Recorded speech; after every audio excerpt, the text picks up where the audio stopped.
Le film Supergirl n'est pas encore sorti, mais beaucoup de personnes crachent déjà dessus. D'abord, il faut comprendre que le film Supergirl vient d'abord avec une scène post-crédit qui est bizarrement très négative. En tout cas, moi, quand je l'ai vu, quand le personnage s'est introduit comme ça, clairement, j'étais en mode, je vais jamais regarder ça. En plus, ça s'est accentué aussi avec cette idée-là où on se retrouvait avec un film Gardien de la Galaxie. Beaucoup de personnes disaient que le film est trop ressemblant au film de Marvel et donc par conséquent il n'y avait pas vraiment l'enthousiasme d'aller regarder ce film, que généralement ça ressemble un peu à du copier-coller. Il n'y a rien de particulier à proposer, c'est un film de super-héros de plus dans une industrie qui propose déjà de plus en plus de films de super-héros avec ce même style là. C'est un peu le côté qui est négatif.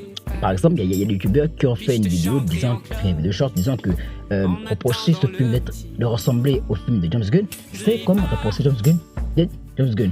Si James Gunn fait des films, évidemment que ces films seront des films avec sa patte, c'est un peu normal. Mais d'accord, mais le problème ne vient pas là. Le problème vient du fait qu'on parle d'un univers cinématographique à long terme. On parle de la base sur laquelle va s'opposer l'entièreté de cet univers-là. Et deux films déjà qui montrent plus ou moins le ton de l'univers montrent que ce sera le genre de film qu'on va consommer. Et c'est ça le problème. Le problème, c'est pas que James Gunn fait James Gunn. Le problème, c'est que DC fait James Gunn. Et là, ça change tout. Parce que ce qui est clair, c'est qu'on n'est pas dans une situation dans laquelle on ne veut pas regarder James Gunn. On est là quand on peut regarder James Gunn dans du DC. C'est vrai que c'est lui qui est en tête, mais il faudrait qu'il propose une vision différente. Sinon, ça va être juste un studio de plus qui fait des films copiant l'entreprise qui gère directement toute l'industrie du super-héros, à savoir Marvel.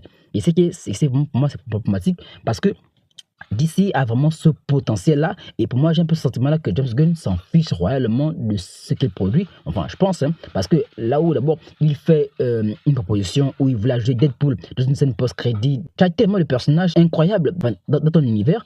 Est-ce que tu peux voir ces personnages-là en compte? C'est pas la question que moi je me pose. Parce qu'il y a beaucoup de choses qui auraient dû être développées dans les films, devenir une sorte de Marvel, alors que DC avait une vision.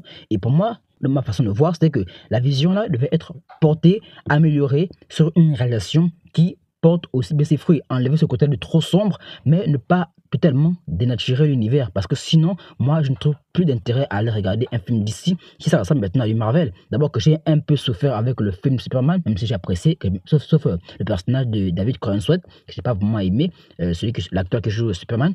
J'ai pas vraiment aimé parce que je préfère clairement Henry Cavill. Mais en tout cas, le reste était très prenant. Moi, j'ai vraiment apprécié regarder le film. L'univers doit avoir une particularité. Sinon, moi, je n'ai pas d'intérêt du tout. Je n'ai aucun intérêt vraiment à regarder ça.